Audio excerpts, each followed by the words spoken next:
পুরোপুরি সংস্কার আমি চাচ্ছি না।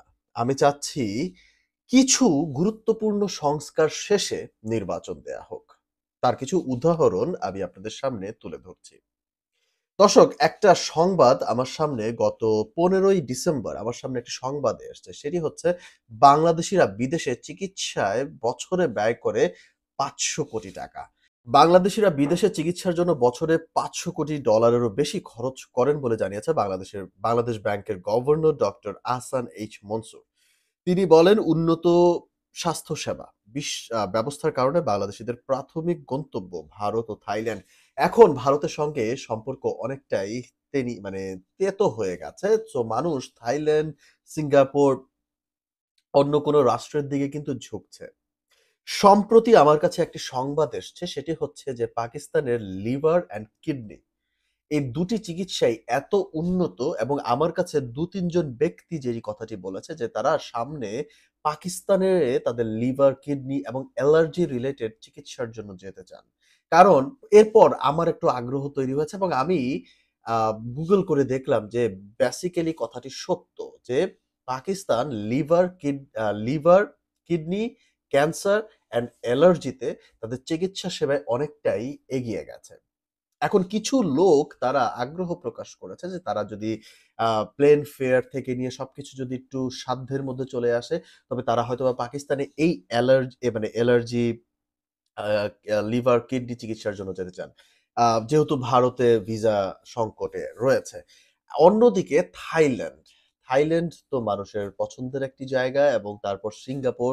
সো দর্শক, আমি কেন শুরুতেই এই কথাটি বললাম যে পুরোপুরি সংস্কার না, তবে কিছু গুরুত্বপূর্ণ সংস্কার শেষে নির্বাচন হওয়া উচিত। কারণ নির্বাচন নিয়ে যদি এত তাড়াহুড়া থাকে, তবে আমার কাছে মনে হয় যেই আকাঙ্খা আমাদের মধ্যে গত ১৬ বছরে ছিল, সেই আকাঙ্খা হয়তোবা আমরা ফিল আপ করতে পারবো না। সেই গুরুত্বপূর্ণ সংস্কারগুলোর মধ্যে একটি হচ্ছে স্বাস্থ্যসেবা। একটু যদি লক্ষ্য করে দেখেন জেলা শহরগুলোতে, উপজেলাগুলোতে কি হচ্ছে সেখানে? আপনার একটি রোগী যখন হসপিটালে ভর্তি হচ্ছে, প্রাথমিক চিকিৎসা দেয়ার পরে তারা বলছে ঢাকায় রেফার করে দিচ্ছে এবং ঢাকায় রেফার করার পেছনে কারণ কি? ঢাকার ডাক্তাররা যখন সেই জেলা শহরগুলোতে যাচ্ছে, তারা সেখানে বলছে, প্রমোট করছে যে, "আমি ঢাকাতে অমুক হসপিটালে বসি, অতএব ওই হসপিটালে যান, চিকিৎসা অনেক ভালো, আপনার অপারেশন হয়ে যাবে।" অতএব লাখ, লাখ টাকা ঢাকা শহরে আপনার চিকিৎসার পেছনে ব্যয় করছে জেলা মফস্বল শহরগুলো থেকে লোকজন এসে। অথচ মফস্বল শহরে যখন সদর হাসপাতাল এবং যখন আপনার জেলা হাসপাতালগুলো আছে, তারা কেন সেই সেবা দিতে পারছে না? যেই জেলার সেবা সেই জেলাতেই হবে। খুব বেশি গুরুত্বপূর্ণ হলে হয়তোবা ঢাকায় আসা যেতে পারে। খুব বেশি ইমার্জেন্সি হলে। তবে আমার কাছে মনে হয় যে আ যদি উন্নত ইকুইপমেন্টস গুলো আমাদের জেলা শহরের হাসপাতালগুলোতে দেয়া হয়, তবে সম্ভবত চিকিৎসা সেবা অনেকটাই এগিয়ে যাবে বাংলাদেশে। as well as জেলা শহরগুলো থেকে মানুষ ঢাকায় আসবে না এবং ঢাকার চাপ অনেকটা কমে যাবে। এই যে একটা জায়গায় সংস্কার, এটি হচ্ছে একটা স্বাস্থ্যসেবা। এই সো মানে স্বাস্থ্যসেবা রিলেটেড সংস্কার। কিন্তু এর পেছনে কিন্তু আরো অনেক রয়েছে। এক স্বাস্থ্যসেবার ভিতরে কিন্তু বহু সেক্টর রয়েছে। অতএব সেই জায়গাগুলো যদি মিনিমাম রিফর্মেশন করা যায়, মিনিমাম যদি কিছু একটা করা যায়, তবে আমার কাছে মনে হয় যে বাংলাদেশের অনেক গুরুত্বপূর্ণ জায়গাগুলো হয়তোবা আরেকটু ভালো পজিশনে যাবে এবং যারা আ চিকিৎসা সেবা নিবেন, তারা হয়তোবা সেই শান্তিটুকু পাবে। যে না, কারণ আমরা দেখেছি যে জেলা শহর থেকে যখন ঢাকায় রেফার করা হয়, রাস্তাতেই অনেক রোগী উম আ রোগীর মৃত্যু হয়ে যায়। এবং তারা কিন্তু আপনার রাস্তাতেই নাই হয়ে যায়, দুনিয়া থেকে বিদায় নেন এবং তারপর ঢাকায় আর তাদেরকে আনা হয় না। অথচ ঢাকায় আনাটাও তাদের যে খরচ, সেটিও কিন্তু তাদের পেছনে আসলে এক্সট্রা একটা বার্ডেন হয়ে যায়। তো জেলা শহরগুলা কেন এরকম স্বাস্থ্যসেবা দিতে পারছে না? সেই জায়গাগুলোকে আমাদের চিহ্নিত করে কাজ করতে হবে। সো এই অন্তর্বর্তী সরকার যদি এই জায়গাগুলোতে কিছুটা কাজ করে যেতে পারে, বাকি সংস্কার হয়তোবা, কারণ সংস্কার কখনো আ বন্ধ হবার নয়। সংস্কার সবসময় চলমান একটা প্রক্রিয়া। এবং পরে আপনার একটা রাজনৈতিক দল যখন ক্ষমতায় আসবে, তখন তারা আরো ভালো সংস্কার হয়তোবা তারা করবেন। সেটি আমার বিশ্বাস।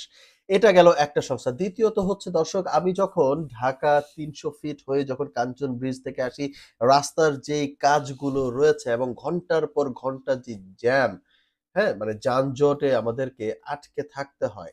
এই যানজটের জায়গাগুলো যদি তারা কিছুটা সংস্কার করতে পারে এবং কিছু কাজ যেগুলো ধরা হয়েছিল সেগুলো চলমান যেহেতু রয়েছে, সেই কাজগুলো যদি অনেকটা শেষ করে দিয়ে যেতে পারে। অন্যথায় আমি যতটুকু আশঙ্কা করছি যে পরের যে রাজনৈতিক সরকার তারা ক্ষমতায় এলে সেই কাজগুলো হয়তোবা তারা বন্ধ করে দিতে পারেন কিংবা তারা আবার নতুন রিপ্ল্যান করতে পারেন। যার কারণে টাকাও নষ্ট হবে, সময় নষ্ট হবে এবং জনগণের ভোগান্তি বাড়বে। সো আমার কাছে মনে হয় যে কিছু জায়গার গুরুত্বপূর্ণ কিছু কাজগুলো এই সরকারের সংস্কার বা এই সরকারের শেষ করে যাওয়া উচিত। অন্যথায় বাংলাদেশ কিন্তু এক জটলার মধ্যে পড়তে যাবে। কারণ বাংলাদেশের যে রাজনৈতিক সিস্টেম, সেই সিস্টেমে আমরা যদি মানে পড়ে থাকি তবে গত সরকার যেই কাজগুলো পেন্ডিং রেখে গেছে, সেই কাজগুলো যদি না কমপ্লিট হয়, কারণ অলরেডি সেই কাজগুলো একদম মানে হাফ ওয়েতে আছে। আবার অনেকগুলো এমন ম্যাসাকার অবস্থায় আছে। আপনারা যদি একটু ৩০০ ফিট ক্রস করেন বা আপনারা যদি ওই বাইপাসের রাস্তাটা দেখেন কাঞ্চন ব্রিজ থেকে তবেই বুঝতে পারবেন। এই কাজগুলো যদি শেষ না হয় তাহলে জনগণের যে ভোগান্তি, সেই ভোগান্তির কথা রাজনৈতিক দল কি চিন্তা করবে? আমার কাছে মনে হয় না। আমার কাছে মনে হয় যে তারা এসে হয়তোবা আবার নিজেদের প্ল্যান তারা এখানে আ নিজেদের প্ল্যান বাস্তবায়ন করার চেষ্টা করবে। অতএব দর্শক আপনারা কি মনে করছেন সেটি অবশ্যই কমেন্টের মাধ্যমে জানাতে পারেন এবং আমাদের কাছে পৌঁছে দিতে পারেন যে আপনারা আর কি চাচ্ছেন। ধন্যবাদ।